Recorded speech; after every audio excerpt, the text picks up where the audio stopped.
श्री स्वामी समर्थ नामस्मरणाचे महत्त्व. तुम्ही रोज मनुभावे नामस्मरण भगवंताचा जप केल्यास हे 15 फायदे मिळतात.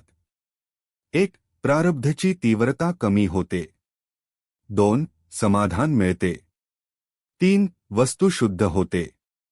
4. प्रारब्ध भोगण्याची क्षमता वाढते. 5. घरात सात्विकता वाढते.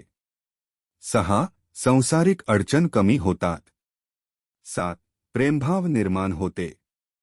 8. घरात भगवंताचा वास राहतो. 9. काळजी मिटते, भीती जाते.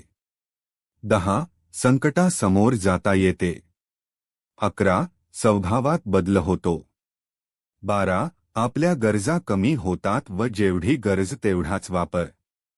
13. आपल्या सत्वगुणात जलद गतीने वृद्धी होतो. 14. सद्गुरूंच्या कृपा आशीर्वाद आपल्या साधनेमध्ये सतत आपल्या मस्तकी असतो. 15. अखंड अनुसाधनानंतर भगवंताची भेट होते. श्री स्वामी समर्थ. जय जय स्वामी समर्थ. श्री स्वामी समर्थ. जय जय स्वामी समर्थ. हा मंत्र नित्य नेमाने करत राहावे.